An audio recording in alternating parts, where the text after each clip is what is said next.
Salut tout le monde, salut YouTube, soyez les bienvenus dans On Libère l'écho. Les gars, aujourd'hui j'ai failli faire un blackface pour faire honneur à, à l'auteur qu'on va lire ensemble, Thomas Sowell, qu'on embrasse. Mais à part ça, ça va? Ouais, ça va. Victor, lui, il fait un cosplay de Macron.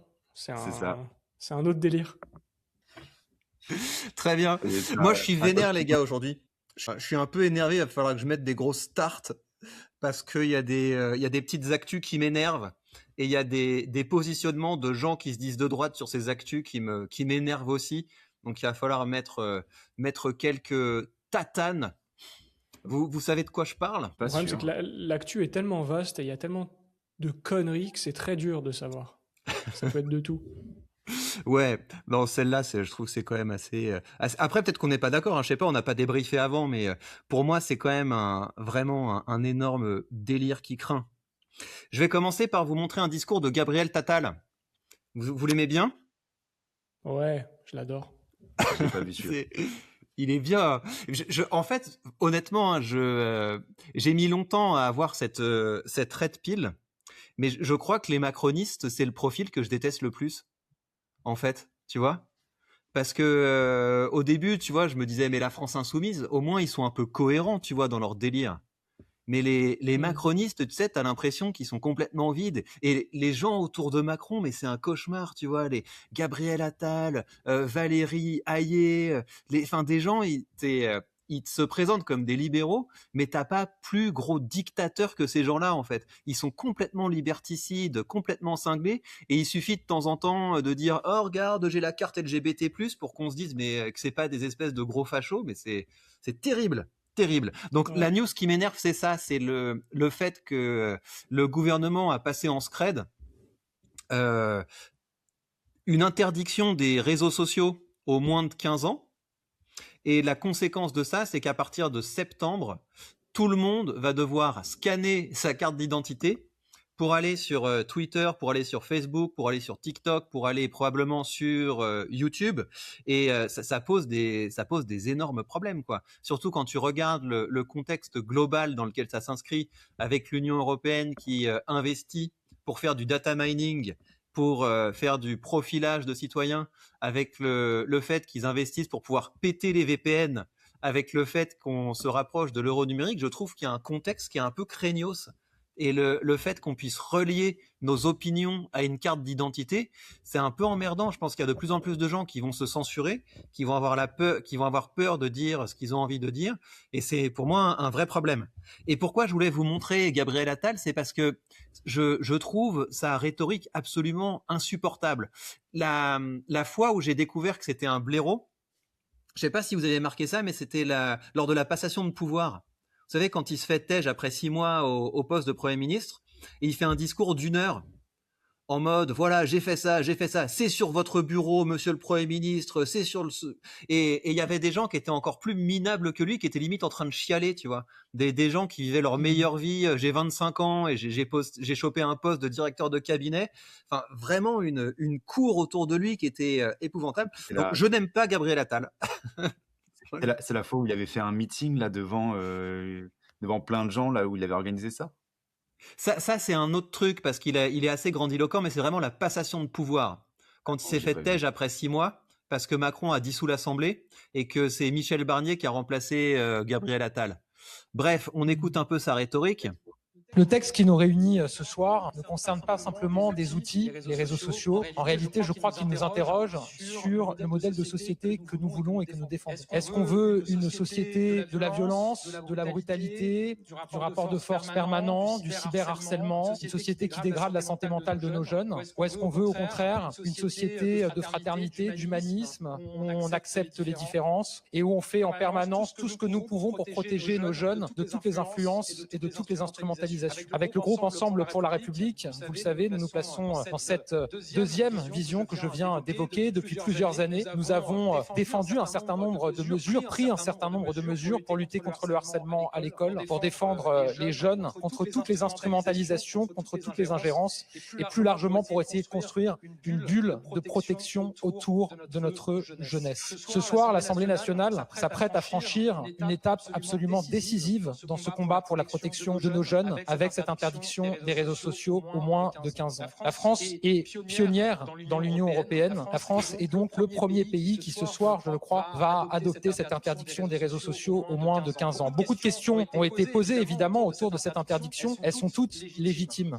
Des questions de mise en œuvre, de modalités d'application ont été posées. Je crois que beaucoup de réponses ont été apportées par le gouvernement, par la rapporteure et évidemment la suite de la navette parlementaire. Alors, la manière dont ça va se passer, c'est que ça va passer par des applications tiers. C'est des applications tiers auxquelles vous allez devoir envoyer votre carte d'identité. Ça va être sympa, hein. Le coût d'une usurpation d'identité, vous savez, quand vous avez un leak, là on dit par exemple, il y a 12 millions de personnes dont les données ont fuité à l'URSSAF. En moyenne, c'est 2500 € par personne. En moyenne, parce que ça peut coûter très cher en fait, les gens qui vous scamment, les démarches qu'il faut faire sur la base de ça. Enfin, c'est complètement zinzin. Bref, on va pas l'écouter plus. Qu'est-ce que vous pensez de cette affaire ? Moi, mon premier ressenti, c'est qu'il aille se faire enculer, sans mauvais jeu de mots. Parce que clairement, pour moi, entre des mecs comme ça et Lénine et Staline, ça commence à vraiment se rapprocher, hein. Il manque les morts, mais ils vont arriver, je pense. Mais je trouve ça délirant qui dit ça. Et je tiens à souligner quelque chose. Et je pensais pas faire ça un jour, mais bravo à LFI. Parce que LFI, c'est les seuls qui se sont opposés en bloc à ça. Et je pensais pas dire un jour ça de LFI, mais pour une fois, ils font pas que des conneries.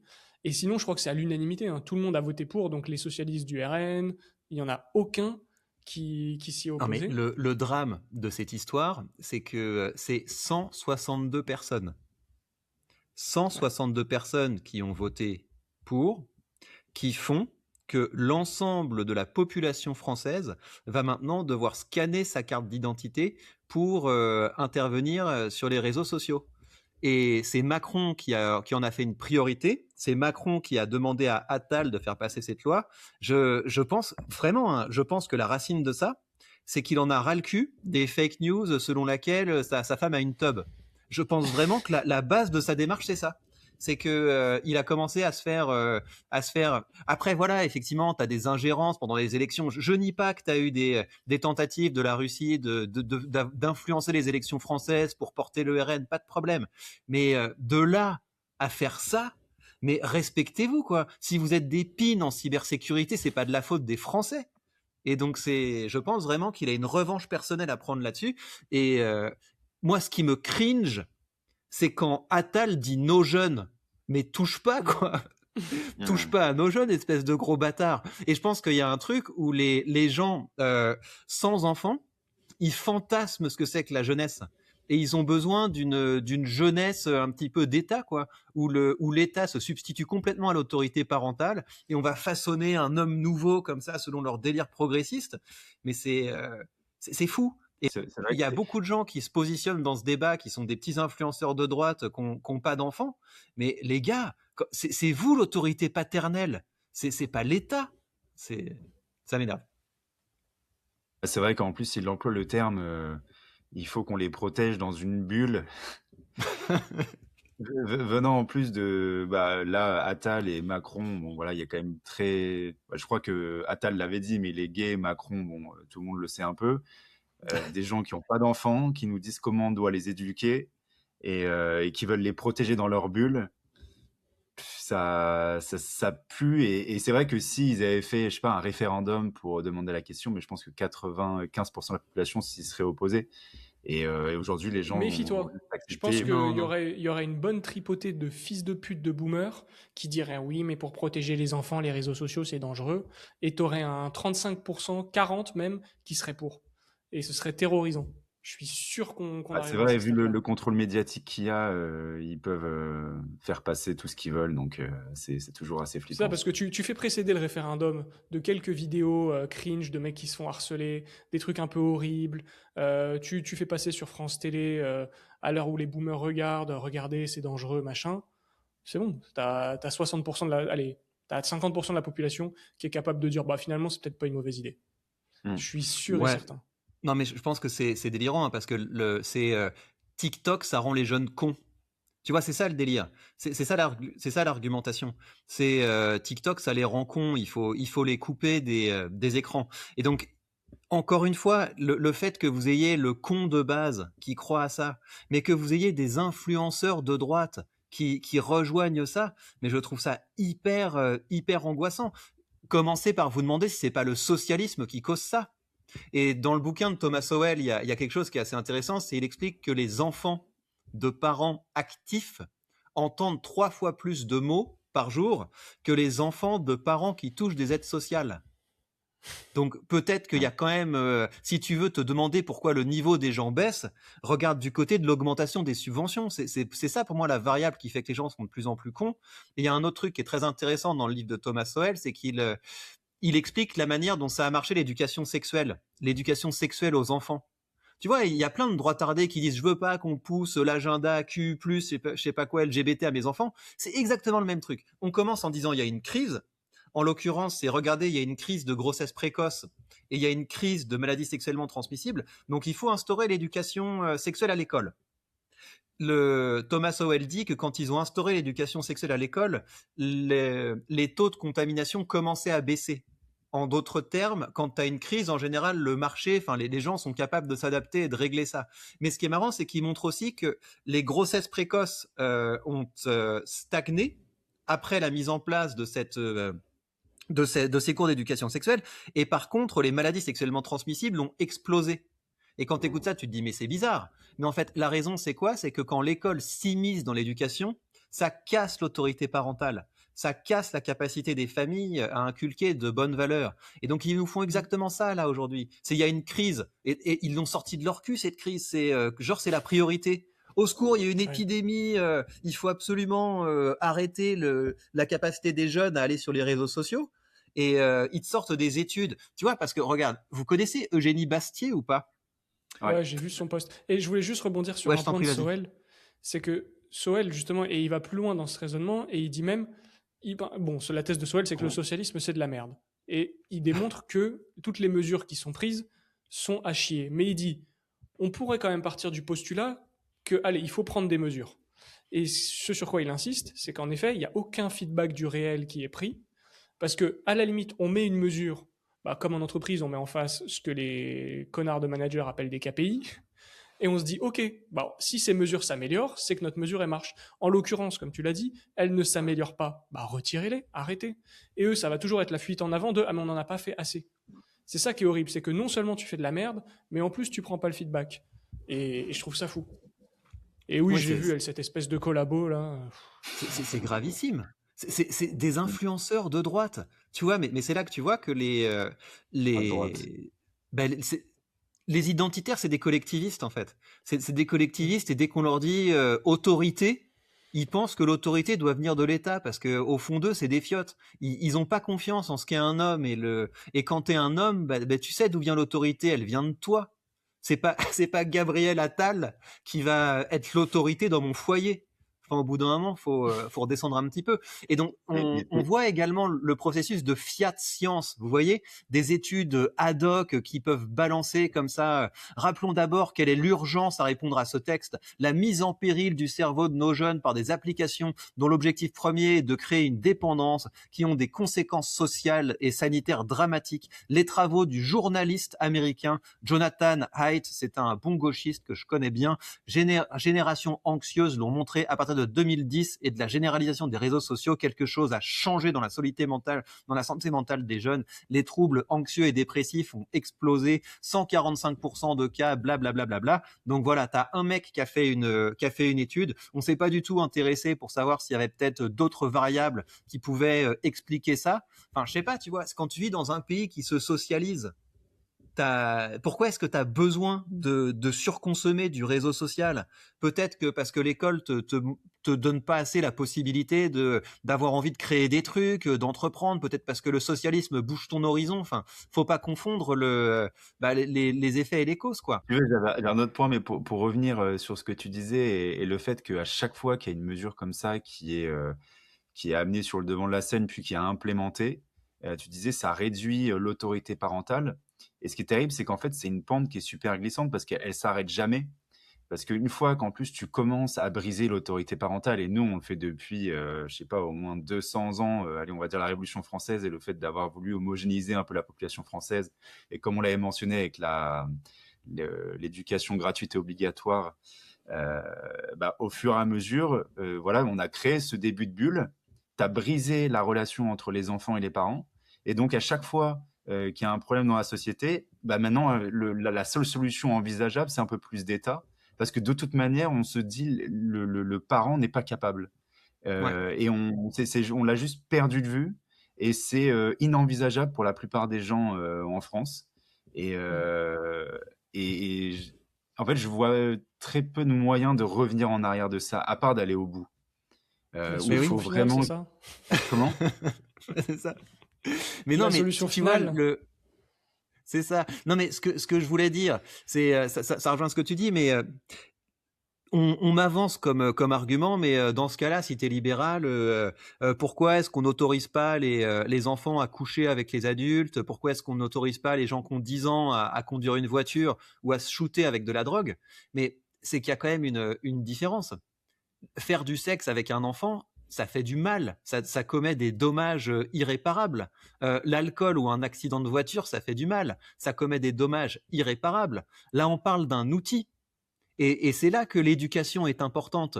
C'est que tu peux avoir un bon usage des réseaux sociaux, tu peux pas avoir un bon usage de la pédophilie. C'est complètement stupide. Et donc, potentiellement, avec ce genre de loi, on va se retrouver à toutes les fois qu'il y a une chose qui potentiellement pourrait être détournée et dangereuse, on va l'interdire. Bah voilà, regarde, des fois, les gens, ils lisent des livres, ils les comprennent de travers et ils font des conneries, on va interdire les livres. Enfin, c'est complètement idiot. Et le fait que les gens se fassent embarquer là-dedans, et donc je nie à la fois le fait qu'il y ait une urgence, je nie le fait que l'État est capable par cette mesure de pouvoir faire quelque chose à ce problème sanitaire, mais surtout, qu'est-ce qu'on va payer pour ça, quoi? Ouais. Qu'est-ce qu'on va payer pour ça? Le fait que tout le monde doive aujourd'hui scanner sa carte d'identité et qu'on puisse faire un lien entre vos opinions et je pense que les gens ils vont y regarder à 2 fois avant de liker un post qui critique l'URSSAF, quoi. Il y a, comment il s'appelle, Dark Amy, qui avait fait un post justement de réponse. Je sais pas si tu le connais. Ouais. Un post de réponse au président Macron et la déclaration qu'il avait fait vis-à-vis de cette mesure. Et il soulignait un point important qui était que à chaque fois que tu veux mettre en place un système comme celui-ci, on se rend pas compte, mais ça te demande une infrastructure qui est extrêmement coûteuse. Devoir en tant que service de réseau social, de vouloir vérifier l'identité de chaque personne. Puis après, j'imagine que la grille, elle va faire que d'augmenter, la réglementation va faire qu'augmenter, parce que dès qu'ils rentrent, ils vont pas suffire juste à ça. Ça fait qu'en final, la barrière à l'entrée augmente, et tout ce qu'on, à chaque fois, on critique le capitalisme parce qu'il ferait des monopoles, c'est une nouvelle fois l'État qui va créer un nouveau monopole avec une nouvelle plateforme, parce que ça sera impossible de rentrer sur le marché pour un nouveau, parce que mettre en place ça, c'est extrêmement coûteux. Ouais. Il faut avoir en plus suffisamment de capital pour au début proposer un abonnement qui soit gratuit, et pour une nouvelle plateforme, c'est juste impossible, où il faut que tu aies des financements gigantesques. Et au final, on se retrouve encore avec une concentration qui est de plus en plus grande, moins de concurrence, un contrôle étatique qui va être encore plus grand, et au final, à la fin, c'est une boîte qui va être nationalisée. Ouais. Mais clairement, et pour nous, il y a un enjeu en fait en tant qu'entrepreneurs digitaux, c'est qu'il va falloir qu'on commence à travailler sur les alternatives. Vous voyez par exemple Noster, qui a pas encore décollé, mais qui est un réseau social qui est basé sur la blockchain et qui est un réseau social décentralisé. Ça fonctionne comme une crypto-monnaie en fait. Chacun fait tourner en local le réseau social. En fait, il va falloir aller vers des trucs comme ça. Il va falloir décentraliser un maximum et profiter de ça comme une opportunité. Ou peut-être qu'on va revenir à un web plus éclaté, un web où les blogs reviennent, où les newsletters deviennent importantes. Mais je pense que ça va être très difficile aujourd'hui de pouvoir dire les termes. Et moi, je vous dis ça, je reçois des menaces de mort. Hein. Je reçois régulièrement des menaces de mort. Il y a un trans qui a publié une photo de flingue en train d'être rechargée quand j'ai publié la vidéo avec mon bébé. Mais pour rien au monde, j'irais contre l'anonymat, tu vois. Parce que pour un pauvre con comme ça qui se cache et qui se permet des choses qu'il ferait jamais dans la vraie vie, t'as plein de gens qui peuvent exprimer ce qu'ils n'osent pas dire dans la vraie vie. Et c'est positif. Parce que c'est pas comme si l'État allait bien. Et donc, c'est normal que tu aies des gens qui disent qu'il en a ras-le-bol de Macron, qu'il en a ras-le-bol d'Attal, que le pays devient socialiste. Si on nous coupe ça, bah, ça devient très grave. Et c'est fou parce que tout le monde est allé sur les réseaux sociaux. Il n'y a plus d'autres vrais liens sociaux que les réseaux sociaux. Et là, crac, on va se retrouver avec un monopole de la propagande étatique. J'arrive pas à comprendre comment des gens qui sont un tant soit peu de droite peuvent pas être inquiétés par ce genre de conneries. Mais justement, pour moi, il y a quand même un truc. Bah déjà, on a oublié, mais félicitations pour ton enfant, première chose. Merci. Et la deuxième chose, c'est que justement, pour moi, il peut y avoir un réseau social où tu mets ton identité. Bon, déjà, il faut que ce soit vérifié de façon privée et consentie. Mais pour moi, il peut y avoir une offre et un marché. Et en tant que créateur, bah, il y a des gens qui n'ont pas forcément les balls de se dire moi, j'accepte de me faire menacer par des trolls ou ça me fait chier. Ils s'inscrivent dessus, ils savent que tout le monde met sa carte d'identité. Ça marche pas, on s'en branle. Le seul truc, c'est que du moment que c'est fait librement, tu sais que quand tu t'inscris sur Blue Sky, tiens, pour prendre un truc au hasard, tu dois mettre ta carte d'identité pour être entre gauchistes, que tu crées du contenu pour gauchistes, et que comme ça, tout le monde est dans une safe place. Spoil, au final, tout le monde s'insulte, c'est la même chose. Eh ben, why not? C'est très bien. Mais le problème, c'est que ce soit forcé et imputé au peu d'espace de liberté d'expression qui reste, notamment X, parce que je pense qu'au final, tout ça, c'est pour faire chier aussi X et Musk, où c'est encore l'un des rares endroits où, effectivement, si tu scrolles mal, tu peux finir sur des vidéos de décapitation, mais tu peux quand même encore avoir un peu de liberté d'expression, notamment nous trois, on arrive encore à s'exprimer librement dessus et à tirer sur à peu près tout ce qui bouge, ce qui, à mon sens, ne fait pas de mal à la société en général. Mais le problème, c'est qu'ils sont incapables de concevoir que le marché peut trancher et proposer une telle offre. Je voulais vous montrer un autre truc parce que, en fait, ce qui est important dans cette séquence, c'est aussi que ça clarifie le jeu du RN, quoi.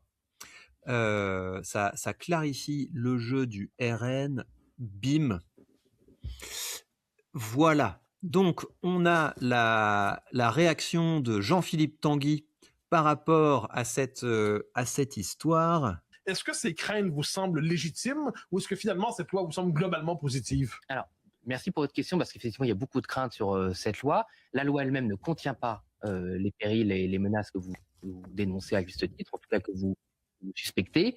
Il faut toujours être vigilant et il faudra sans doute améliorer sa rédaction au Sénat.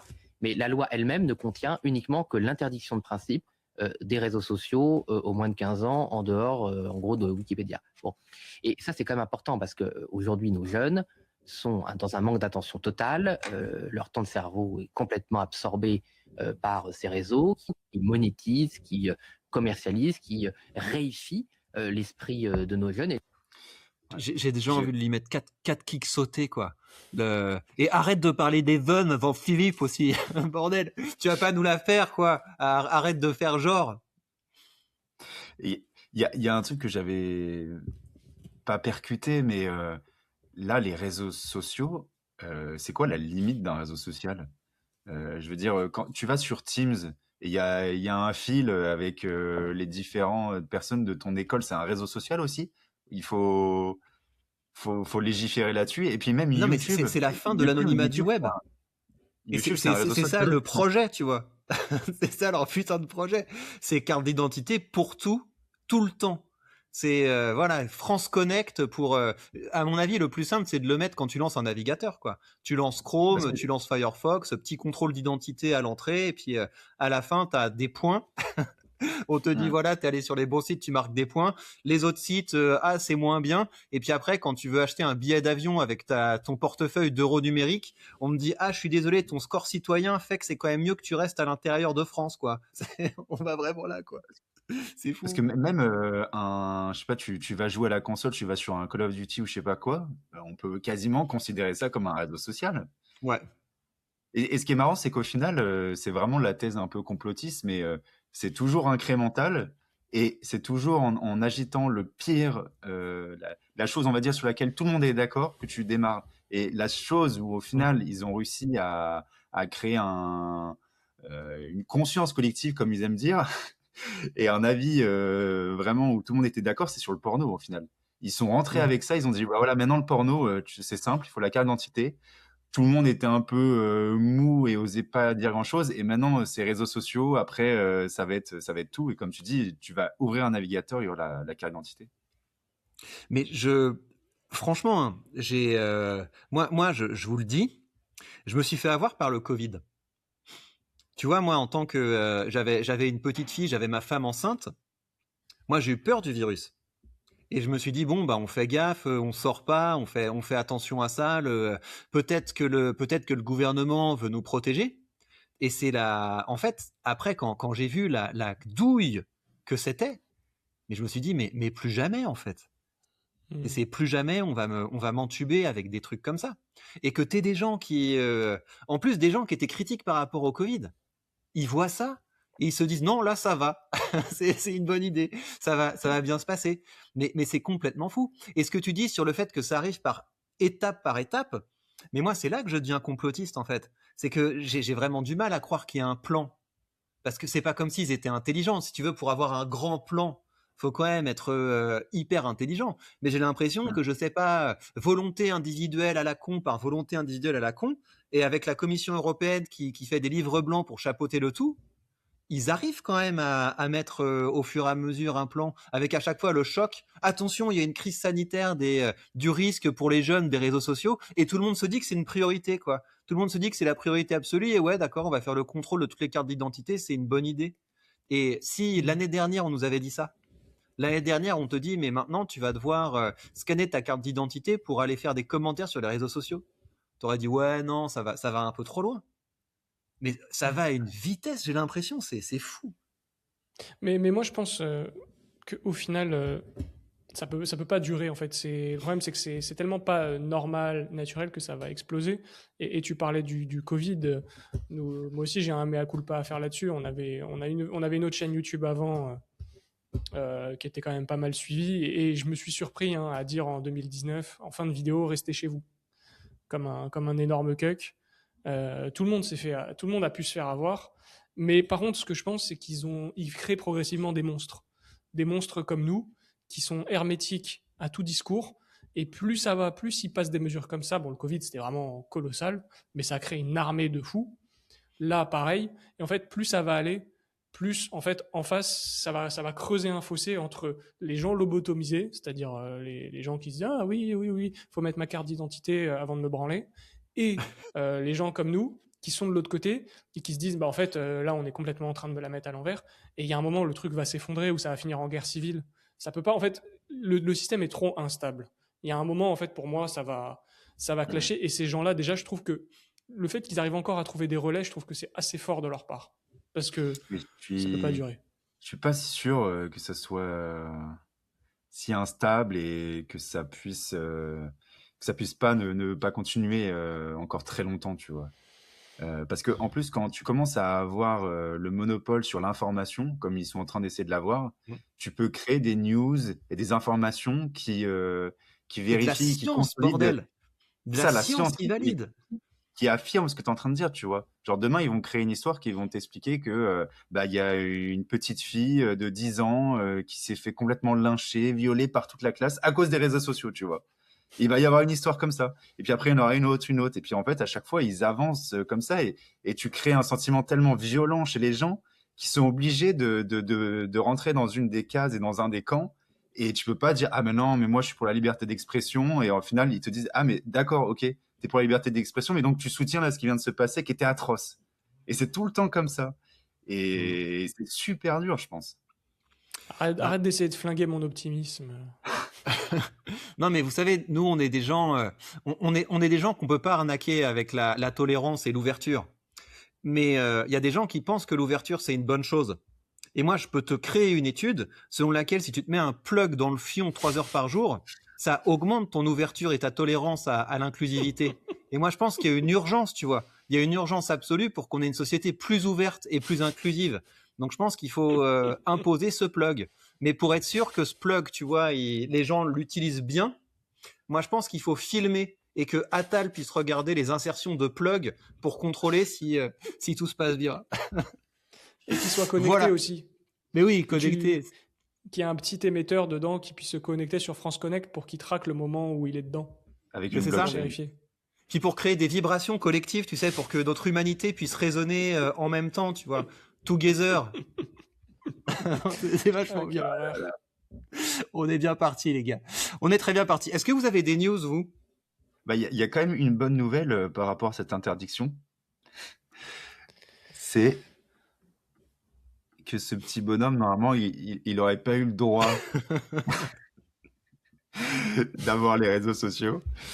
Bon, voilà, c'est juste caricatural et pour leur donner au moins un bon point. Mais vous le connaissez, ce gars. Il était juste Ah ouais, infernal. clairement. C'est Che Guevara, ouais, j'adore. De 12 ans qui passe à la télé et qui t'explique comment tu dois vivre. Mais non, mais c'est très bien. Tu vois, c'est très bien. Moi, je veux qu'il y ait des blaireaux de gauchistes à n'en plus finir, quoi. Tant mieux.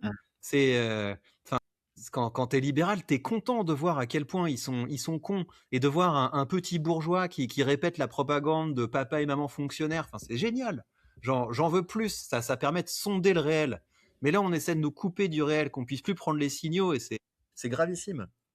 Puis surtout que pour moi, en fait, c'est ce que je veux dire, ça va peut-être paraître un peu horrible comme beaucoup de choses que je dis, mais c'est en fait, on accélère la sélection naturelle.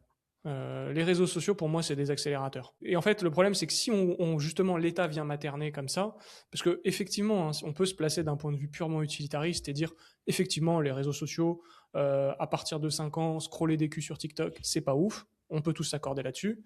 Mais pour moi, en fait, c'est Darwin qui s'occupe d'eux. Et en fait, l'État vient les maintenir comme ça et les cajoler des gens qui ne devraient pas survivre. Parce qu'en fait, on va déresponsabiliser les parents qui eux-mêmes vont devenir des merdes, qui engendrent des merdes. Et en fait, il faut que ces gens arrêtent d'exister. Et là, c'est pas de l'eugénisme, hein, ce que je dis. C'est juste, faut qu'on les laisse évoluer naturellement et qu'ils prennent leur pente. Mais si l'État vient les cajoler, etc., c'est pas leur rendre service. Parce que ce que je veux dire par là aussi, c'est qu'en faisant ça, normalement, les gens se relèvent et se rendent compte qu'ils font de la merde. Et là, on les maintient, en fait, vraiment dans un état de entre deux états. C'est ni des merdes, mais ni des gens bien.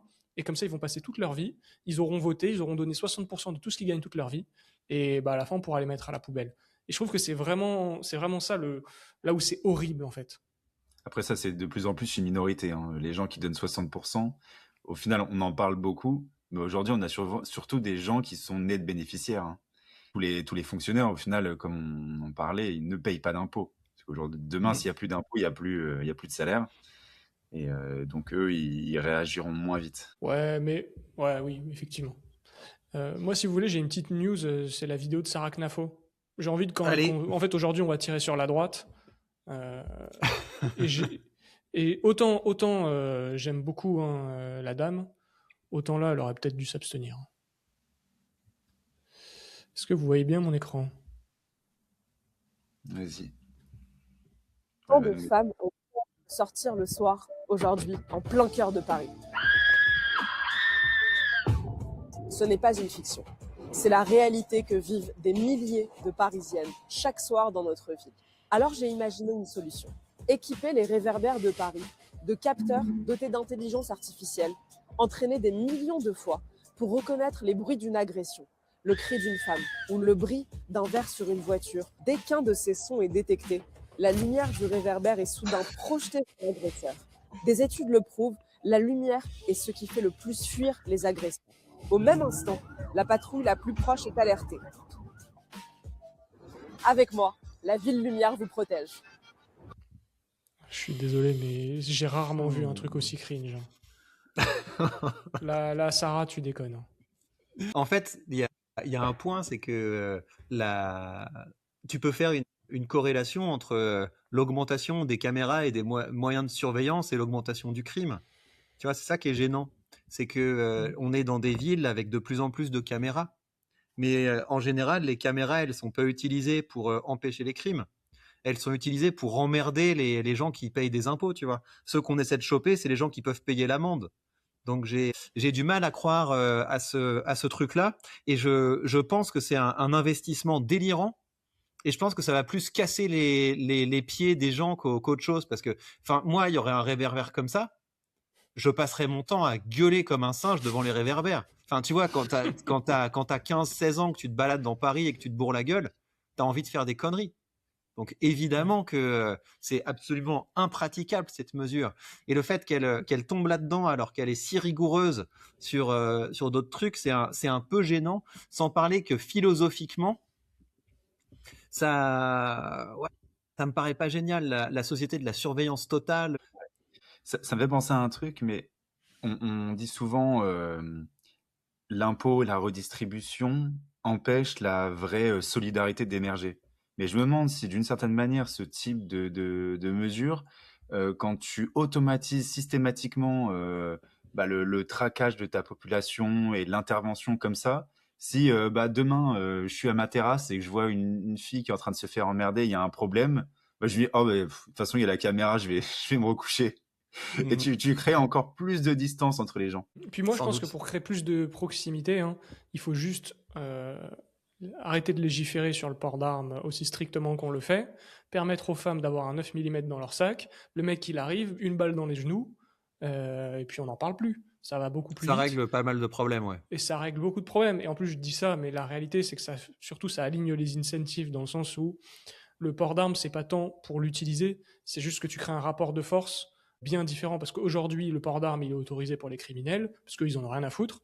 Par contre, l'honnête citoyen, lui, il n'a pas le droit d'en avoir une, ce qui fait que le criminel sait de facto que la personne n'est pas armée.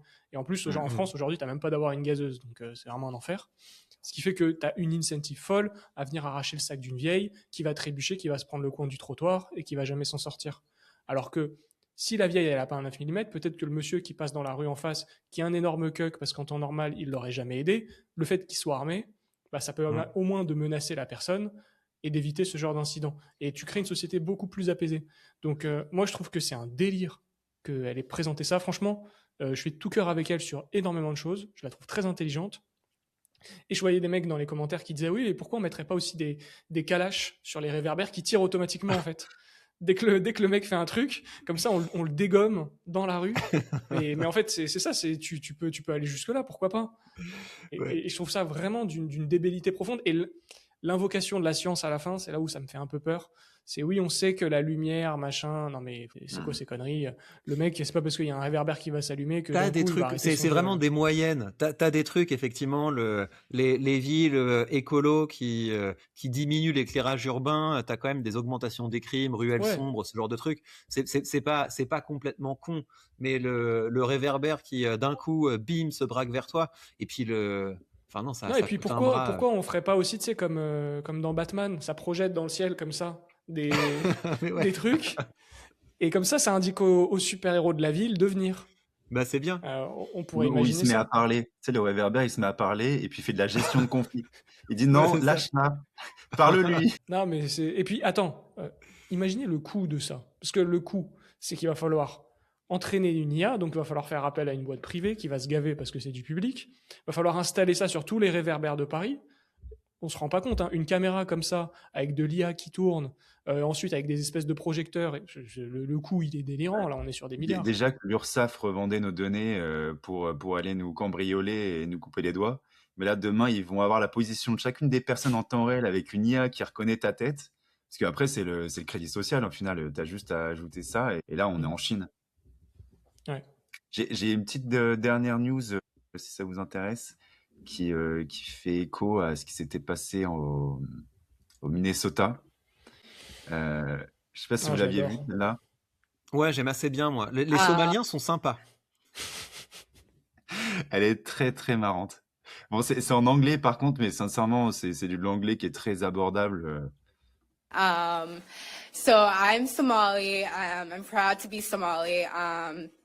To me, being Somali isn't just eating bananas with rice. It's a lot. It's like it's an interesting thing. It's very hard to describe what it means to be Somali and what it means to be American, but it's like a cultural fusion. It's kind of like the bananas and rice. You know, people don't really see, like, you know, it's you know, people don't think, oh, you can eat bananas with rice, but that's what it's like to be Somali and American. It's like that combination of banana and rice, but you're gonna get what I mean. Non, je comprends pas ce que tu veux dire en fait. La vache, La vache, j'ai une carte qui m'apparaît aux yeux là avec différentes colorations liées au QI. C'est chaud, hein. C'est assez violent. J'ai jamais entendu un truc pareil. Et en plus, elle fait partie du gouvernement, je crois, cette fille. Hein. Mais non. Non, je suis pas sûr. Je crois qu'elle s'est fait. Par contre, elle s'est fait arrêter parce qu'elle était Ouais, dans elle les s'est écoles du Minnesota. Enfin, dans les écoles, dans les crèches, mes couilles là. Elle s'est fait arrêter avec C'est du bien. banane et du riz dans les Elle m'a poches. convaincu. Non, je pense que je vois bien ce qu'est être somalien maintenant. Il y a un truc avec des bananes et du riz, mais voilà, plutôt avec des bananes et du Mais riz, quoi. non, mais moi, ce que je trouve fou, c'est que je sais pas comment elle s'est retrouvée là, mais ça veut dire qu'elle a quand même c'est une espèce de porte-parole un peu des Somaliens d'Amérique. Ils ont envoyé leur meilleur élément, sérieusement. Faites un effort. Alors, normalement, n'importe quel mec avec plus de 70 de QI fait un peu mieux. Je trouve ça terrifiant. En vrai, bon, et je me dis, comment t'en arrives là en fait? C'est que j'ai pas tout le contexte de la situation, mais comment tu peux en arriver là? Genre, les mecs Avec les doivent aides devenir sociales. fous. C'est avec les aides sociales. Focus, les gars. Focus, c'est forcément les aides sociales. Une personne comme ça, elle doit être en train de traire des chameaux, hein. Et ça fait rien d'autre, hein. C'est voilà, tu regardes si les poules ont fait des œufs, tu vas au marché, ta fille qui est allée vaguement à l'école, elle est capable de compter le prix de la monnaie, etc. Et toi, tu t'occupes juste de transporter les œufs et puis les pots sur ta tête, quoi. C'est raciste ce que je dis ou pas? Je me rends pas compte. Non, Non, parce que c'est avec lui. Bah, et c'est raciste, mais il y aura un autre ouvrage de Thomas Sowell qu'on pourra étudier sur le sujet, mais qui explique que le racisme est vertueux pour la société en principe. Hein. Donc, c'est pas forcément une insulte de l'être. C'est un signal, Merci. c'est ça. Une information qu'il faut conserver. Ouais. On attaque l'ouvrage. Ça vous dit? Ouais, c'est un Let's beau go. bébé. Oh. Donc, on a lu ensemble L'illusion de la justice sociale de Thomas Sowell. Moi, c'est les éditions Carmin qui me l'ont filé parce qu'ils l'ont traduit. Donc, je mets le livre ici.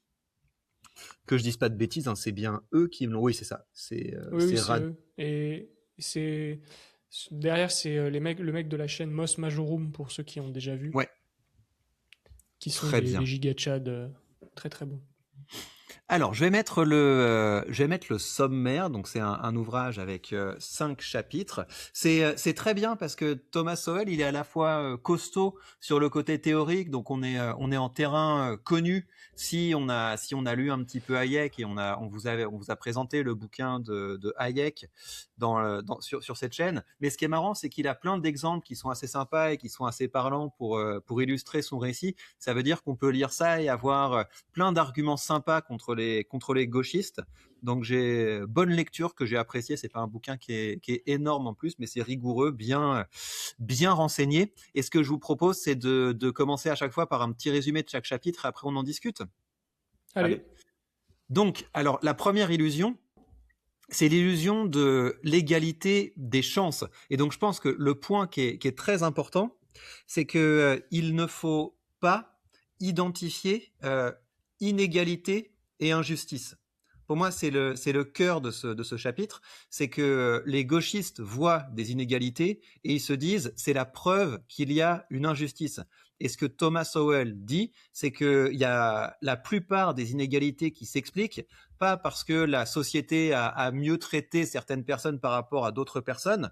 Les inégalités existent parce que les gens n'ont pas les mêmes préférences, les gens n'ont pas le même contexte familial et les gens n'ont pas les mêmes conditions, même des trucs du type de la condition géographique. Et par ailleurs, il y a toute une part d'ignorance où on ne peut absolument pas savoir d'où vient la surperformance d'une personne par rapport à une autre.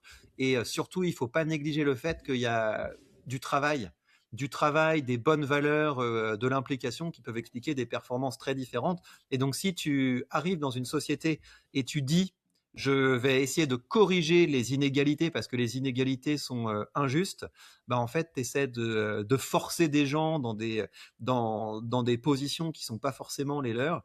Et bah parfois, en fait, ta surperformance, elle s'explique simplement parce que c'est dans ta nature, parce que c'est ça qui te plaît. Et il faut pas essayer de corriger ça parce que quand on corrige, on fait des conneries.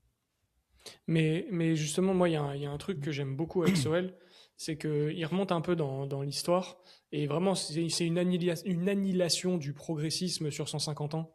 Et ça, c'est assez génial. Euh, J'invite les gens, si vous voulez vraiment enrichir cette lecture, il y a aussi son livre Intellectuel et race, qui va vachement plus loin, et qui est vraiment excellent, qui se lit vraiment merveilleusement bien. Et je crois que la préface, c'est Laurent Berton, si je dis pas de conneries. Euh, et je trouve qu'il y a un point, et ça souligne ce que tu disais, c'est que pour lui, il y a une fausse dichotomie, c'est qu'en fait, le progressisme, il y a une centaine d'années, disait que si un groupe réussit mieux qu'un autre, alors c'est juste la génétique, et en gros, t'es déterminé. Tu peux pas en sortir, donc tel groupe de personnes génétiquement est moins bon pour ça, etc. Et aujourd'hui, le progressisme a fait un virage à 180 degrés, c'est qu'aujourd'hui, c'est forcément le racisme systémique et les discriminations. Et en fait, ça prouve déjà qu'ils sont incapables d'expliquer, parce qu'ils changent de cheval, enfin de fusil d'épaule, assez rapidement et assez drastiquement. Et je trouve que ce que lui dit, et c'est ce que tu disais, c'est que lui, sa troisième voie, c'est en fait, c'est la culture, c'est les circonstances, c'est ta géographie, ton histoire, c'est peu importe. Et il prend ça avec des exemples très parlants. Il fait souvent la différence entre les blancs en Angleterre, où tu avais les blancs pauvres, ouvriers, les rednecks, qui étaient bien moins développés et complètement cons par rapport à d'autres blancs en Angleterre. Et il fait le rapprochement et il dit aux États-Unis, c'est la même chose en fait. Le problème, c'est pas les Noirs, c'est les Noirs du Sud par rapport aux Noirs du Nord. Les Noirs du Sud ont importé une culture redneck justement du Royaume-Uni.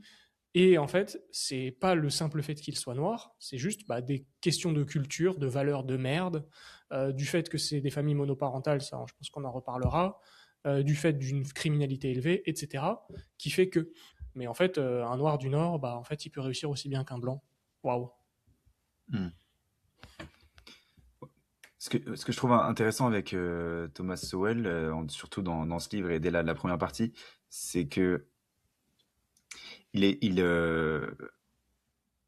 accepte de se dire, ok, bon, déjà, il y a, comme tu as dit, on n'est pas tous égaux, parce que déjà, on a une histoire différente, on a un contexte géographique différent, il y a plein de choses qui font qu'on ne pourra jamais avoir la même réussite face aux mêmes problématiques sur tous les points.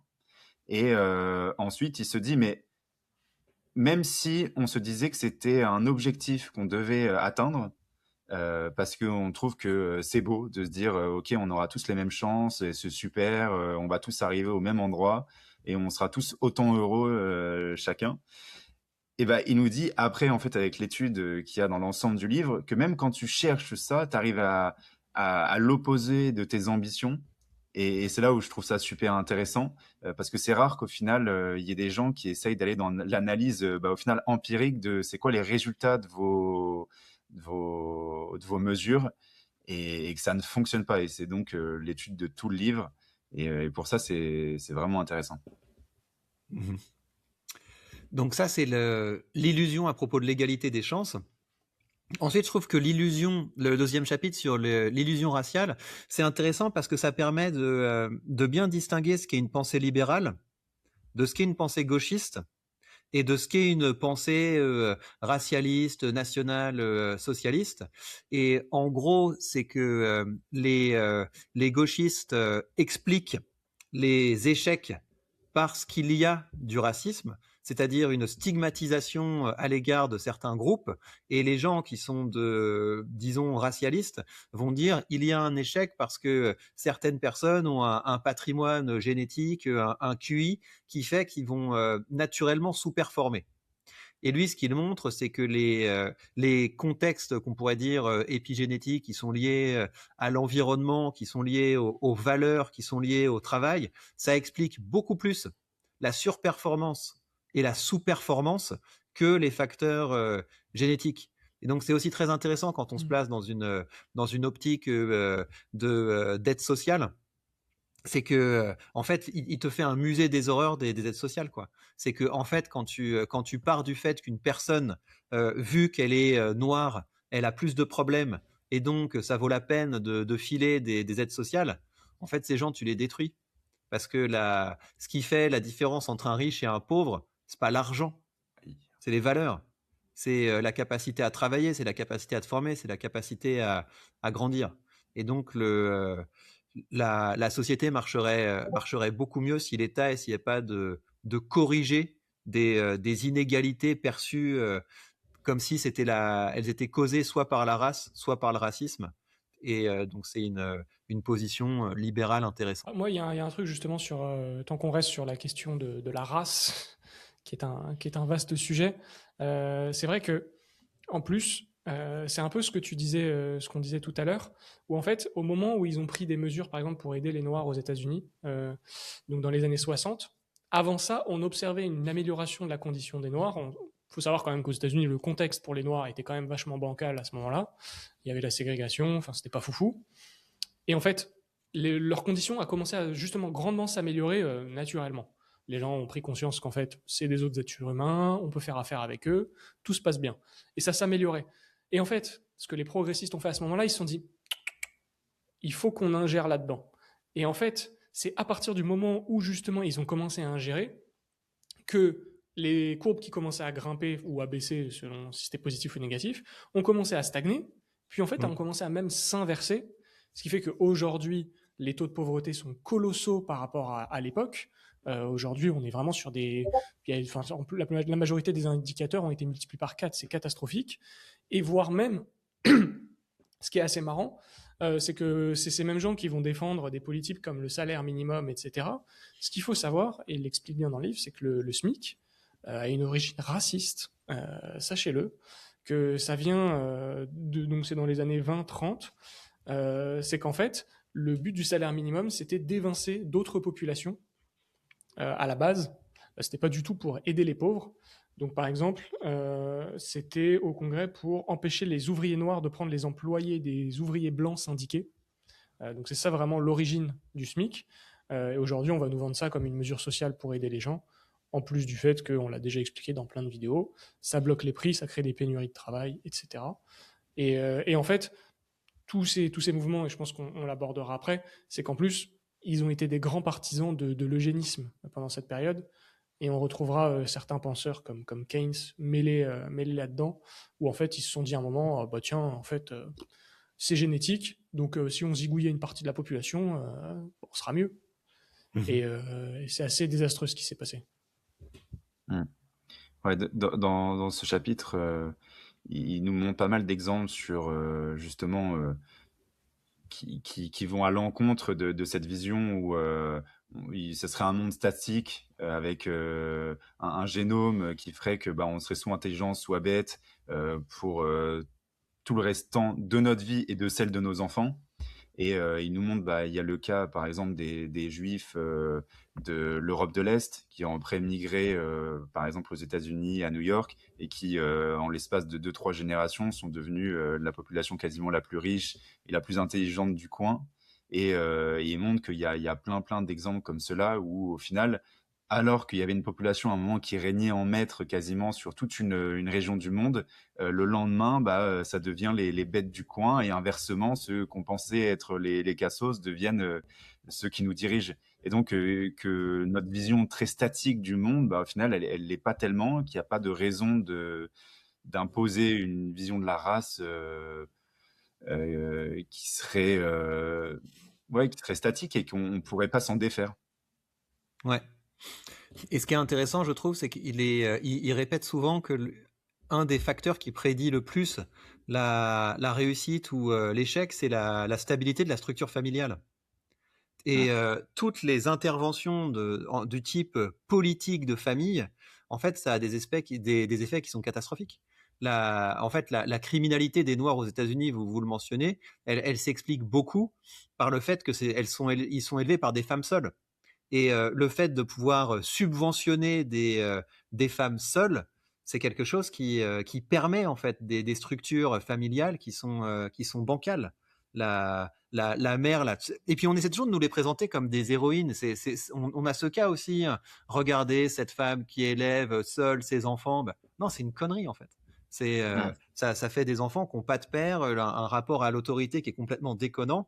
Et donc, quand l'État intervient là-dedans avec des aides sociales, il risque de casser des familles au nom de voilà, il faut être indépendant.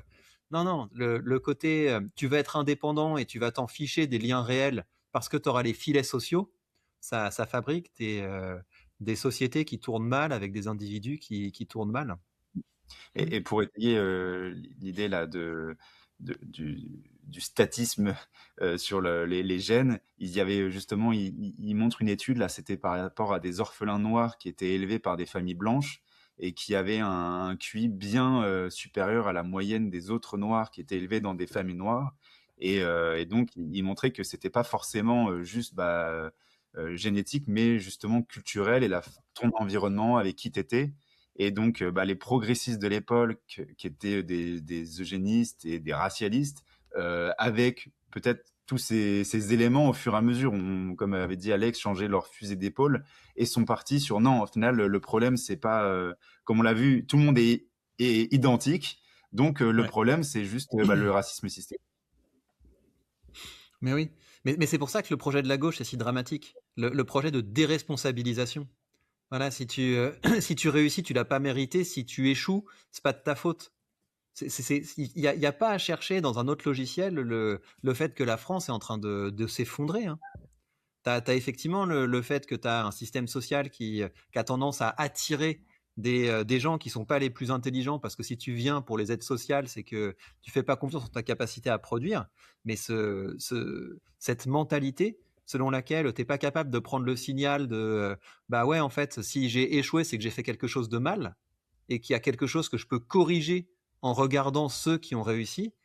Les Français sont complètement flingués par ça. Hein. Quand tu regardes un riche, tu te demandes toujours est-ce qu'il a pas triché, plutôt de te demander qu'est-ce qu'il a fait de mieux que moi. Donc ces facteurs sont absolument déterminants.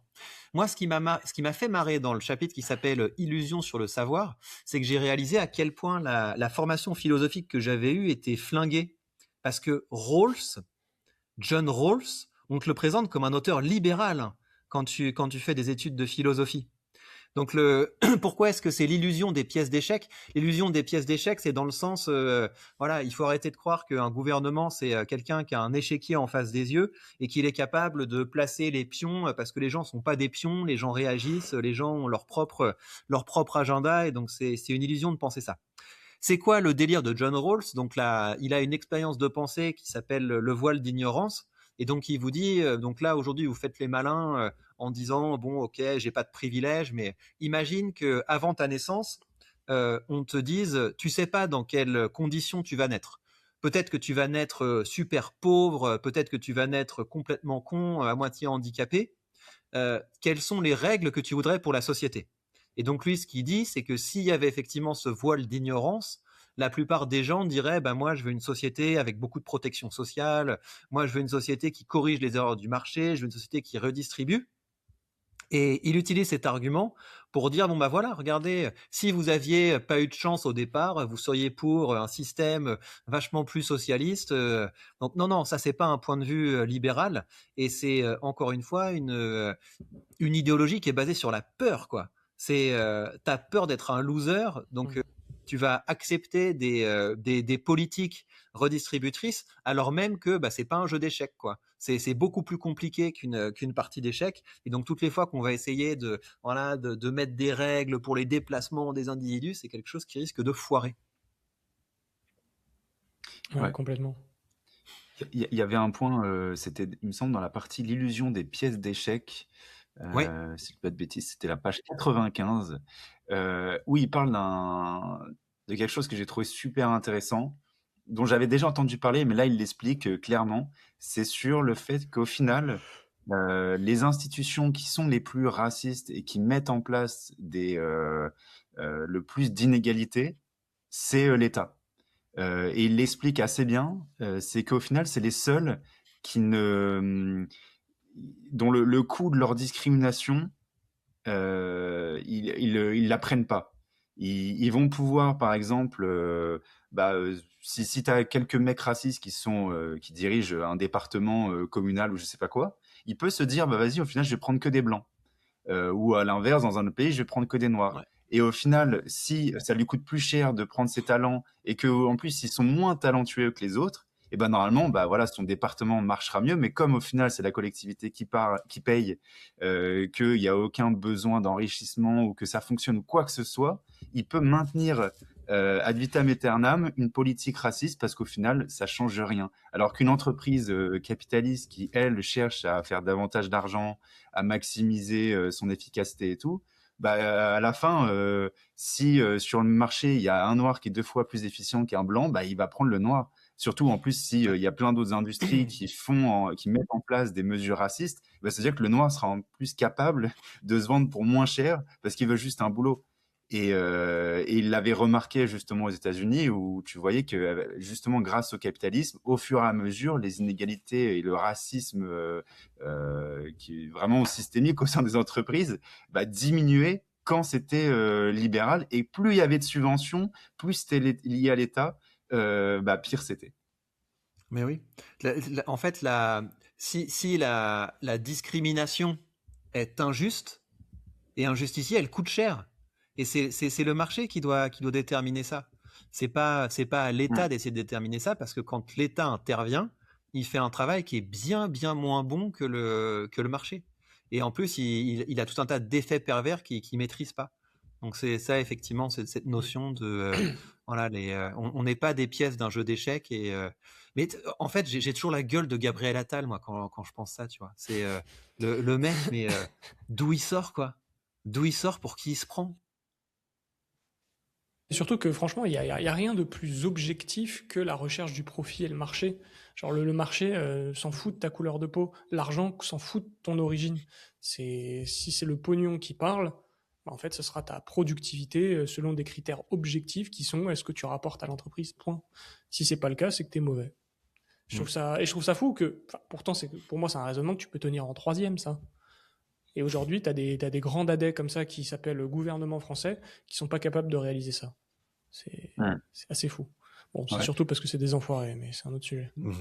Et comme stat qui donnait, c'était qu'avant la Seconde Guerre mondiale, il y avait pratiquement aucun professeur noir dans les universités blanches aux États-Unis, qui étaient des institutions donc à but non lucratif, alors que dans le même temps, il y avait des centaines de chimistes noirs qui travaillaient dans des entreprises privées. Mais oui. C'est fou. Qui aurait pu prédire?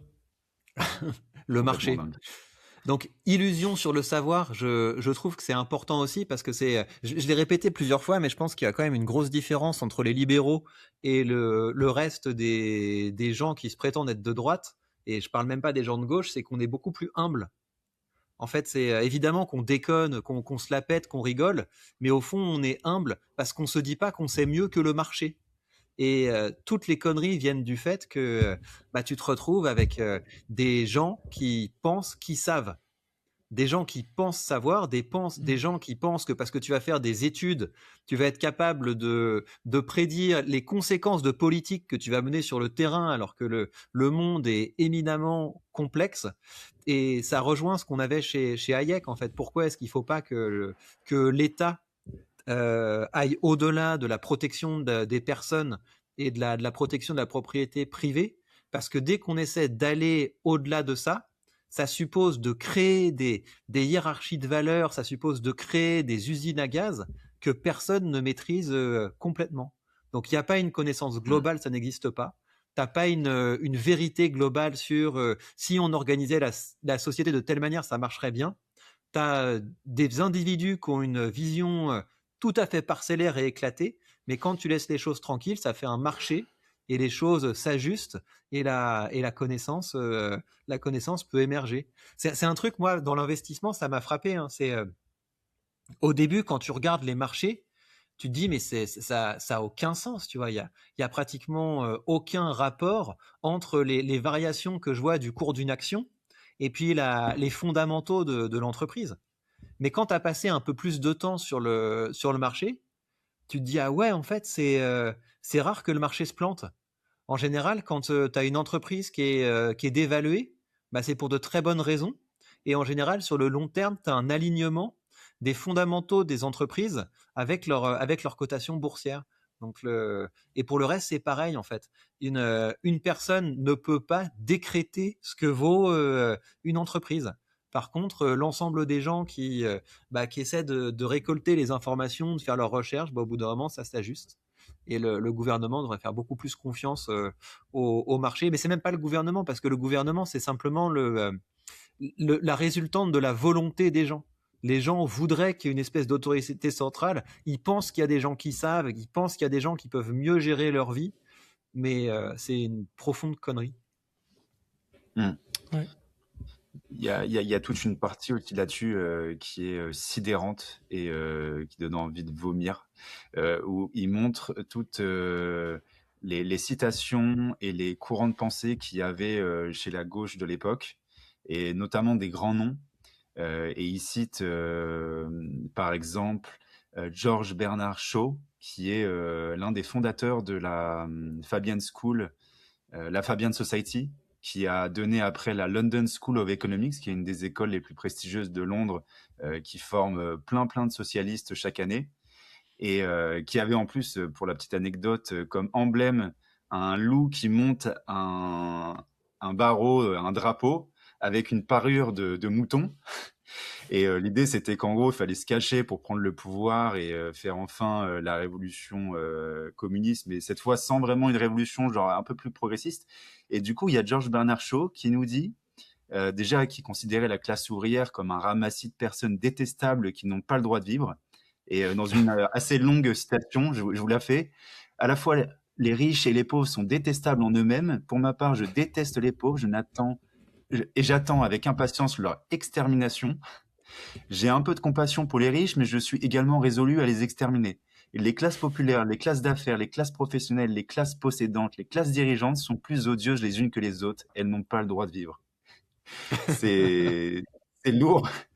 Et il y en a juste 2-3 autres que je trouvais aussi importantes. C'était par exemple la féministe Simone de Beauvoir, qui disait « Aucune femme ne devrait être autorisée à rester à la maison pour élever ses enfants. La société devrait être totalement différente. Les femmes ne devraient pas avoir ce choix, parce que si elles l'avaient, malheureusement, je le rajoute, elles seraient trop nombreuses à le faire. » Non, mais on est en plein dedans, hein. La volonté du... Enfin, tu imagines à quel point c'est compliqué d'éduquer un enfant fonctionnel. Enfin, il y a tellement de facteurs qui peuvent rentrer en jeu. T'as la génétique, la qualité du temps que tu peux passer avec eux, t'as leur personnalité, les traumatismes qu'ils peuvent avoir, etc. Un truc aussi compliqué que ça.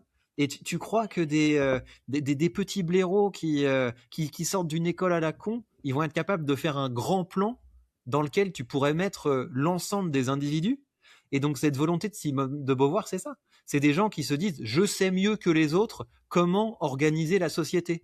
Et il faut absolument pas que les femmes puissent transmettre leurs propres valeurs à leurs enfants, parce que les enfants auraient comme ça des valeurs complètement déconnantes. C'est comme Rousseau, tu vois, qui t'écrit un traité sur l'éducation des enfants, alors qu'il a foutu ses enfants à l'assistance publique.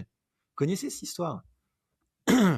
C'est complètement dingue. Je crois que Je de toute façon, tout penseur de gauche n'a jamais appliqué ses revendications et est toujours à l'extrême opposé, hein. Marx n'a jamais travaillé, c'était une immense merde pareil avec ses gosses.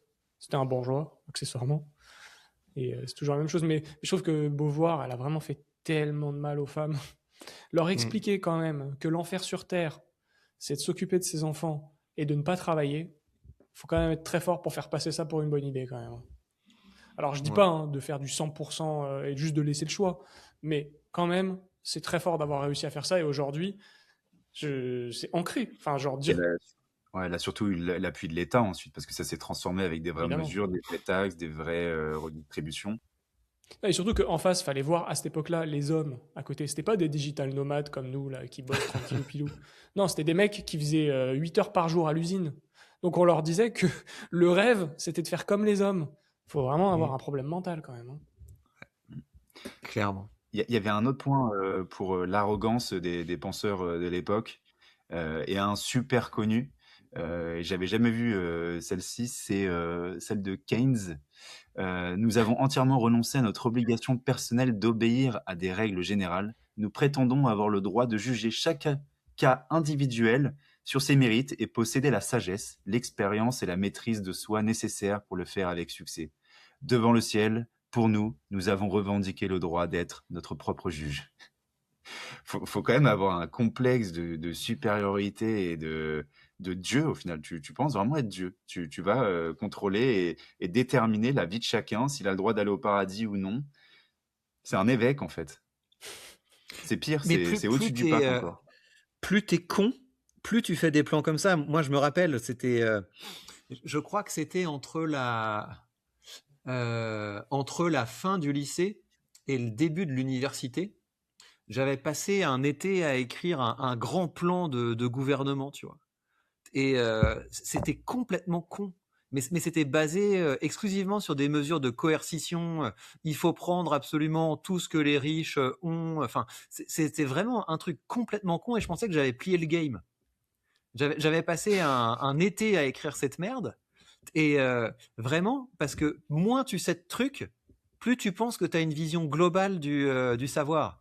Et donc, au bout d'un moment, bah, tu as un peu de chance, tu te casses la gueule un petit peu, tu commences à travailler, tu commences à te faire voler une partie de ce que tu travailles et tu évolues et tu grandis. Tu as des gens qui n'ont pas grandi. Tu as des gens qui n'ont pas quitté l'université. Tu as des gens qui ont continué à affiner leur grand plan à la con sur la manière dont on va régir la vie de l'ensemble des individus. Et c'est terrifiant, hein. Et je me terrifie quand je regarde à quel point j'avais ce germe totalitaire en moi, tout simplement parce que j'avais rien foutu dans ma vie, quoi. Et nos sociétés permettent à des gens de passer une vie comme ça.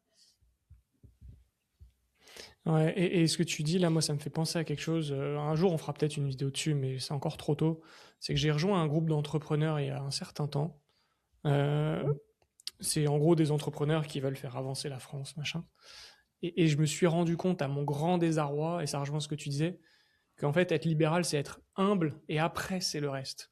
Parce qu'au final, ce dont je me suis rendu compte, c'est qu'au lieu de se dire, bah, on ne sait pas, on n'est pas meilleur que les autres, on veut juste foutre la paix à tout le monde, et ben en fait, passent leur temps à chouiner de « Ah oui, mais moi, dans mon secteur, il faudrait plus d'aide parce qu'en fait, je suis entrepreneur, vous voyez, mais à cause de la concurrence déloyale du Saint-Esprit, je suis pas aidé. » Et c'est la course à la pleurnicherie sous couvert de libéralisme. Alors, je dis pas pour tout le monde, hein, mais je trouve que en fait, c'est assez terrifiant de se rendre compte qu'en fait, tout le monde est un petit dictateur et tout le monde pense le faire pour les bonnes raisons. Et sous couvert de je suis entrepreneur, bah moi je sais que c'est pour les bonnes raisons. Bah non, en fait, t'es la même merde que le syndicaliste ou quoi, à partir du moment où tu vas réclamer des droits divins pour qu'on t'aide dans ta bonne idée. Non, c'est une idée de merde si personne n'en veut. Et je suis très surpris de le voir que ça s'étend même dans des cercles libéraux d'entrepreneurs. C'est qu'on est peu, en fait, dans notre situation. Ils sont combien, là, ces entrepreneurs dont tu parles? Je peux pas dire le nombre. Ok, donc t'es franc-maçon en plus d'être juif, d'accord, bravo Alex. Alors, on fera aussi un sujet là-dessus, mais là, c'est deux choses bien distinctes, malheureusement. D'accord. Très bien. Ouais. Alors, c'est un enfer. Ensuite, il y a le chapitre Parole, acte, danger. Et moi, en étant quelqu'un qui a passé beaucoup de temps dans la rhétorique, c'est un chapitre que j'ai trouvé particulièrement intéressant. C'est cette idée que les idées ne coûtent rien aux intellectuels, mais qu'elles peuvent avoir des conséquences absolument dramatiques. Et on pourrait dire la même chose des politiques, c'est que les discours ne coûtent rien aux politiques, mais ils peuvent avoir des conséquences absolument dramatiques. Parce que toutes les fois qu'on a une mesure débile, comme par exemple l'interdiction des réseaux sociaux aux moins de 15 ans et les conséquences sur le flicage de l'ensemble des citoyens, tu peux produire des tonnes de discours, des paquets gigantesques de discours, des heures et des heures de discours à l'Assemblée pour expliquer à quel point c'est moral, à quel point c'est important. Résultat, tu vas produire une mesure de merde qui va avoir des conséquences désastreuses, et ceux qui ont foutu dans la tête des gens que c'était une super idée, jamais ne seront responsables de ça. Et donc c'est le concept skin in the game en fait. Voilà, tu veux parler de l'éducation des enfants, fais des enfants. Tu veux parler de l'entrepreneuriat, tu entreprends. Et si tu veux mettre en place des mesures politiques, franchement, il faut que ça ait un impact direct sur toi si ça foire. Mais eux, ils s'en foutent en fait. Ils vont passer à la prochaine connerie, ils vont s'enflammer pour le nouveau truc débile, et jamais on mesurera l'impact de leur politique, et jamais on les mettra en face de tous les trucs dramatiques qu'ils ont produits. Donc, en l'absence de mieux, je pense que l'humilité, c'est quand même bien, et s'occuper de sa vie, et pas essayer de vouloir régir la vie des autres, mais malheureusement, t'as des gens qui sont payés pour ça. T'as des gens qui sont payés par notre système pour ouvrir leur grande gueule et se prendre d'amour pour des causes dont au fond ils ont rien à foutre, et ils assumeront jamais les conséquences de leur discours. Je trouve que ça manquait un peu de sujet sensible. Je voulais refaire une parenthèse sur l'esclavage, si vous pouvez me le permettre. T'as une take sur parce que l'esclavage? Non, j'aimerais juste remettre les choses à plat, et ce que Soel fait très bien dans le livre, justement, c'est un court rappel, parce que je trouve qu'on essentialise souvent à l'esclavage, c'est les Noirs uniquement, et j'aimerais mettre un peu plus de gens dans ce panier, et y rappeler quelques points.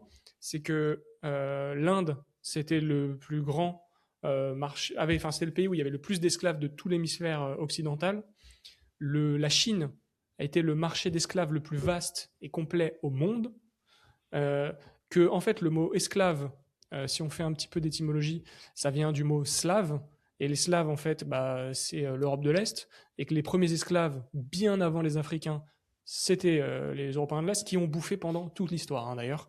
C'est vraiment un peuple qui se fait massacrer des premiers aux derniers, hein, parce qu'ils ont quand même connu l'URSS et compagnie, hein, faut pas oublier que des esclaves blancs sont encore achetés et vendus dans le monde islamique, hein, actuellement, bien des décennies après l'abolition aux USA, et qu'en fait, c'est d'ailleurs une situation de John Stuart Mill, c'est presque tous les peuples aujourd'hui civilisés ont été constitués en majorité d'esclaves, ce qui est vrai, et que, aujourd'hui on en parle beaucoup en Occident, mais l'Occident, c'est la première civilisation sur Terre à avoir aboli l'esclavage. On peut continuer à se flageller encore très longtemps. Je pense qu'il faut plutôt s'applaudir. Ouais.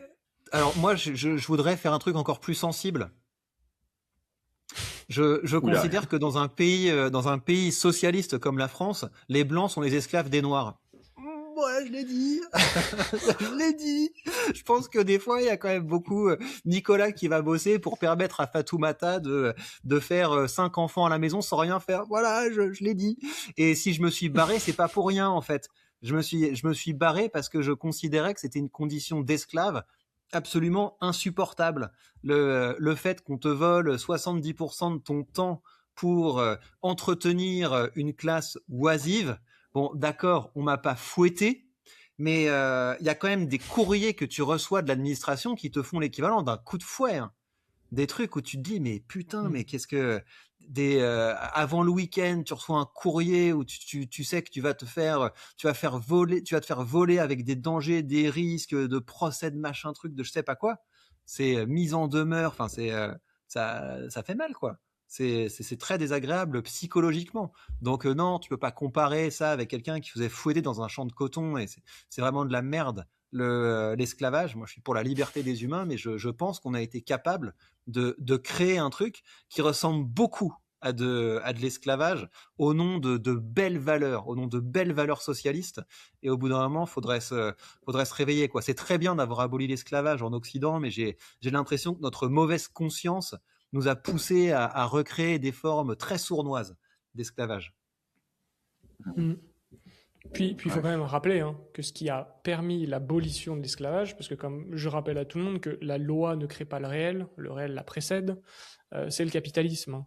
C'est quand on a commencé à se rendre compte que la productivité d'un individu payé est meilleure que de quelqu'un qu'on fouette et qu'on maintient juste en vie, qu'on s'est dit, tiens, et si on arrêtait de fouetter les gens et qu'on leur donnait au début un salaire de misère, effectivement, puis plus ça allait, mieux ils étaient payés, parce qu'on s'est rendu compte qu'en fait, mieux payer quelqu'un, il était plus productif, ça me rapporte plus. Voilà, normalement avec un QI même à 2 chiffres, normalement on peut faire on peut suivre la logique, et que, in fine, c'est uniquement parce qu'il y a il y a eu du capitalisme et des libéraux qu'on arrête de mettre des gens avec des fouets. Mais comme tu l'as dit, on a réinventé l'esclavage, non pas basé sur la race, mais basé sur les revenus. C'est-à-dire que maintenant, si tu as une certaine tranche de revenus, tu es mis en esclavage. Est-ce que c'est mieux, est-ce que c'est moins bien? Je vous laisse décider. Ouais, c'est de Pareil, tes revenus et de ta situation dans la société, parce qu'au final, tu peux être un fonctionnaire avec des très hauts revenus Oui, et c'est vrai. t'es un esclavagiste. Ouais. Faut juste bien choisir ta catégorie. Et on nous fait croire qu'aller dans le libéral, c'est une bonne chose en France. Mais non, faut être fonctionnaire. Faut, on dit de la merde dans cette chaîne. Hein. C'est vrai. Faut partir, C'est vrai il que- faut partir et faut briser ces chaînes le plus rapidement possible. Donc c'est un bon bouquin, vraiment, Thomas Sowell, je valide. Ça vaut la peine de se plonger là-dedans. Il y a plein d'arguments qui sont originaux. Et j'aime bien parce que c'est souvent contre-intuitif. Chaque fois, tu dis non, mais il y a un truc qui déconne, il y a un truc qui va pas. Et après, tu comprends en fait que c'est des choses qui prennent sens, mais qu'on a tellement été habitué à regarder les choses à l'envers, notamment parce que ça coûte rien en fait de faire des discours qui produisent des belles valeurs. Mais la réalité, parfois, elle est très très loin de ces beaux discours produits par des gens qui mordent pas assez sur le réel. Est-ce qu'il y a d'autres choses que vous voudriez ajouter? Et je voulais. Mhm. Bah, je peux ajouter un truc, c'est que je trouve ça très drôle en plus. C'est qu'aujourd'hui, on a quand même assez. Enfin, je trouve qu'on entend de plus en plus parler du racisme, que c'est une priorité, que c'est la gangrène de l'univers, etc. Il y a quand même un truc qui fait mal à ces discours. Hein. C'est comme d'habitude, ce qu'on aime beaucoup, c'est le réel. Et par exemple, il y a une stat qui est assez marrante. Bon, enfin, globalement, hein, les Noirs américains vivaient mieux relativement à la population, hein, parce que dans l'absolu, tout le monde a été tiré vers le haut, mais relativement, il y a 60 ans. Et donc, en fait, ce que des progressistes vont nous dire, c'est que post-ségrégation, où il y avait des mecs encore un peu nostalgiques de la ségrégation, post-ségrégation, les gens étaient donc moins racistes qu'aujourd'hui. Vu que leur situation est moins idéale aujourd'hui et que la cause c'est le racisme, ça voudrait dire que à cette époque-là, les gens l'étaient juste moins, si c'est ça la cause. Et un truc tout con, par exemple, c'est que dans les années 50, les Afro-Américains représentaient 30% de la population carcérale, alors que la ségrégation était encore légale. Je ne sais pas si vous vous rendez compte. 60 ans plus tard, aujourd'hui, même 70 ans, les Afro-Américains et les Latinos, c'est 70% de la population carcérale. Donc ça veut dire que quand il y avait un vrai racisme systémique, avec des lois, les Afro-Américains étaient moins en prison et relativement à la population vivaient mieux. Aujourd'hui, où ce n'est plus du tout le cas, c'est bien pire. Donc encore une fois, le problème n'est pas le racisme, mais la culture du vide. Et d'ailleurs, il en parle beaucoup de la culture gangsta aux États-Unis, qui passe par le rap, par la culture de la violence, etc., qui est absolument désastreuse et qu'on importe chez nous hein, en cité et via le rap français, qui m'arrive d'écouter. Hein, mais bon, le problème, c'est que quand tu le fais avec un bac-cuit, généralement, ça finit mal. Ouais. Je voulais juste souligner, comme je l'ai montré un peu avec les différentes citations des grands penseurs au final qui ont fait notre monde. Là, il y avait Keynes, il y avait Beauvoir, il y avait Rousseau. Et je trouve qu'avec ce livre, on est un peu plus capable de rentrer dans leur tête ou de voir vraiment les moments où ils sont très très limites. Notamment, on ne l'a pas mentionné, mais Keynes qui avait quand même lancé l'association de l'eugénisme, ou je ne sais plus trop comment ça s'appelait.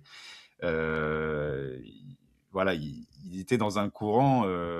Il aurait été en Allemagne, il était au parti nazi. Hein, faut comme tout bon socialiste. Et comme tout bon socialiste. Et il y avait un autre point aussi il y avait deux petits points que je trouvais intéressants justement dans la toute dernière partie. Et ça reprend encore le concept qu'on avait vu avec le livre sur l'école gratuite et obligatoire de Murray Rothbard, c'est comment il voit en permanence l'enfant comme une page blanche et une matière inerte qu'on va pouvoir venir façonner et construire la société de demain avec. Et c'est juste pour rappeler à tous les parents qui nous regardent, bien que Alex et moi, on ne le soit pas encore, mais toi, voilà, Victor, genre l'État et même ceux qui se prétendent être bons sont là pour vraiment prendre vos enfants et construire la société de demain avec. Et il reprend là des citations d'un des grands penseurs là qui il lit, c'était William Godwin. Et puis après il y a Woodrow Wilson qui était un président américain qui a notamment participé à la création de la Fed. Et il disait en gros, le président des États-Unis, faire en sorte que les jeunes messieurs de la génération montante soient aussi différents que possible de leurs pères. Donc il veut vraiment briser le lien familial, être le nouveau parent comme Attal. Et pareil, l'autre, bah, il y avait une autre citation, c'était en gros, l'enfant, c'est une sorte de matière première que l'on met dans nos mains, leur esprit étant comme une feuille blanche de papier. Et voilà comment ils considèrent vos gosses. Voilà ce qui se passe quand ils arrivent dans l'éducation publique. Et il faut se préparer à ça. Je ne sais pas encore exactement ce qu'on peut faire, surtout qu'en France, aujourd'hui, c'est illégal de pouvoir faire l'éducation à la maison. Va falloir s'organiser, quitter la France peut-être, et trouver des moyens d'éviter ça, parce qu'au final, après, c'est la mort assurée, parce que comment tu vas faire ensuite avec tes gosses une fois qu'ils auront passé 15 ans dans un endroit qui les considère comme une feuille blanche, qui vont pouvoir leur réécrire toute leur, Mais c'est des trucs leur très façon concrets. de penser. C'est des trucs très concrets, tu vois. Par exemple, en partant de France, je peux diviser à peu près mon temps de travail par 2 en gagnant beaucoup plus. Et donc ce temps, je le réinvestis dans quoi? Je le réinvestis dans le temps que je passe avec mes enfants. Et pour moi, une des métriques de succès que je regarde, c'est le nombre de livres que je peux lire à mes enfants. Et là, je passe beaucoup de temps à choisir des livres, à essayer de retrouver les livres que je lisais quand j'étais petit. Quand je leur lis des livres et je sens qu'il y a un fondement idéologique un peu naze, j'en parle avec eux. Et par ailleurs, je passe beaucoup de temps avec eux pour essayer de leur faire comprendre le monde, quoi. Ça a commencé très tôt, hein. Quand on va à l'hôtel, je leur demande, est-ce que vous pensez qu'on dort là parce qu'ils nous trouvent gentils? Et non, ils comprennent que derrière, il y a un business. Quand on va, de temps en temps, on va dans une connerie du type Starbucks pour le goûter, ce genre de choses. Et je leur montre que j'ai des actions de Starbucks, que quand il y a des gens qui achètent, ça me donne un petit peu d'argent, qui pourront faire des choses de ce genre-là. Donc, j'essaie de leur inculquer des trucs. Et je leur parle aussi des voleurs, des différents types de voleurs. Que y a des voleurs qui gouvernent les États, que c'est pour ça que leurs parents sont partis, parce qu'il y a des voleurs qui les volaient, et que pour pouvoir rester le chef des voleurs, ils donnaient l'argent de papa et maman à d'autres gens, et ces gens-là pensaient qu'ils recevaient de l'argent parce qu'ils étaient beaux et gentils. Donc j'essaie de leur faire comprendre un peu ce que c'est qu'un monde socialiste de merde, et mes enfants se feront pas du tout entubés par ça, parce que je peux passer du temps avec eux, parce que j'ai récupéré mon temps. Et est-ce qu'ils ont lu, est-ce que tu leur as pas encore fait lire Thomas Sowell? Ils sont trop jeunes. En fait, ça arrive parfois les questions de racisme, les questions de discrimination, et j'essaie à chaque fois d'aborder les choses avec une optique libérale, tu vois. En fait, c'est des trucs du type, là, il y a une fille qui est asiatique dans leur école. Et un soir, il rentre en me disant que tout le monde l'appelle la chinoise. Et moi, un truc comme ça, je vais leur dire, les enfants, la seule bonne raison d'être méchant avec quelqu'un, c'est que cette personne a été méchante avec vous. C'est la seule raison. Le reste, c'est des conneries. Tu te bases sur un individu, tu te bases pas sur un groupe. Et donc j'essaie qu'ils aient à chaque fois un regard. Par contre, si une personne est méchante et que tout le monde te dit non mais regarde, elle a des problèmes. Non. Ils nous avaient fait ça. Il y avait un petit con dans la crèche où ils étaient, quand c'était pas la crèche, c'était le centre aéré dans lequel ils étaient petits. Il y avait un petit white trash qui emmerdait tout le monde. Et la réaction des équipes éducatives, c'était ouais, mais il a un contexte familial compliqué. Et moi je disais à mes parents, mais vous vous liguez contre lui. Et si vous emmerde, vous le défoncez. Et on s'en tape des autres excuses et papa vous couvre. Tu vois, donc c'est très important de réaliser qu'on n'est pas méchant avec quelqu'un parce qu'il a la mauvaise couleur ou parce que je sais pas quoi. Par contre, si quelqu'un est méchant avec vous, même si on vous dit ouais, mais tu comprends, non, c'est vous défendez, vous êtes plus important qu'eux, quoi. Et on va pas faire un tunnel sur les enfants, mais je trouve que c'est très important ce côté que quand tu sais que tu inculques de bonnes valeurs à tes enfants et que tu t'en fous du conformisme, c'est de rassurer ces enfants en disant que tu es avec eux. Parce que combien de fois, quand tu es enfant, en fait, la terreur que tu as, c'est tes parents. C'est en rentrant ce qu'ils vont penser de toi, qu'importe ce que tu as fait. Et des fois, justement, dans ce cas-là, tu peux faire quelque chose de bien, mais si tes parents ont peur du regard des autres parents, de je ne sais quoi, de l'école, ils vont t'engueuler alors que tu as peut-être fait le bien. Et je trouve que c'est important justement de transmettre ça, de dire on s'en fout des autres, ce que tu as fait c'est bien, je suis avec toi. Et ça c'est un truc où je pense qu'on résoudrait bien beaucoup de problèmes si les parents étaient plus courageux et portaient leurs couilles plutôt que de juste dire non mais fais pas de bruit, sois gentil, hein, lui machin. Non. Si c'est une merde, faut lui Non, mais dire. ce qui déconne justement, c'est qu'ils ont plus peur de la maîtresse que des parents. Mais c'est pas Ouais, des alors trucs ça, c'est graves, tu terrible. vois. Mais et des fois, ils rentrent avec des trucs impossibles, tu vois, du type, ma fille était en panique parce que elle avait pas la place pour écrire dans un cahier d'exercice. Et je lui dis, mais on s'en fout, on écrit à côté. Et c'est pas parce que la maîtresse a dit quelque chose que ce qui est important, c'est papa. Et donc, j'essaie vraiment de leur faire comprendre ça. C'est quand il y a un conflit entre la maîtresse et papa, c'est papa qui a raison, quoi. Mais c'est des choses, il faut être vigilant parce que pour pouvoir détecter ce genre de truc, il faut passer du temps. Et le temps, quand vous êtes dans un enfer fiscal, on n'en a pas. Et une priorité pour bien éduquer ses enfants, c'est de récupérer du temps. Ouais. Faudrait qu'on fasse une BD pour les enfants. La Mais BD j'y pense. libérale à de Oui, oui. Alors, Je pense il y a un mec dans concrètement notre à faire des communauté qui livres l'a pour fait. enfants libéraux, ouais. Ouais. Il y a quelqu'un qui l'a fait sur Twitter. J'essaierai de le partager. Un bitcoiner. Ouais. C'est Bitcoin et libéralisme. Et il a fait des BD Mais pour on enfants. pourrait demander une Ok. subvention pour. Non, je déconne. Mec qui part en couille. Ouais, mais ouais, faut l'imposer à l'école, tu vois. Il faudrait imposer le mec qui a rien appris. Il faut imposer à l'école la pensée libérale dès le plus jeune âge. Voilà. Ouais. Très bien. Eh ben, écoutez, c'était un plaisir, les gars. Ceux qui regardent, évidemment, vous partagez un maximum cette émission. N'hésitez pas à faire des clips aussi. Vous prenez des petits clips, vous balancez ça sur les réseaux sociaux si ça vous dit, parce que on n'a pas forcément le temps de le faire. Bien sûr, vous aimez, vous partagez un maximum, parce qu'on essaie d'entretenir une petite flamme de liberté dans ce monde, parce que la flamme de ceux que vous pensiez être de droite, en fait, c'est une flamme de gros gauchos de merde.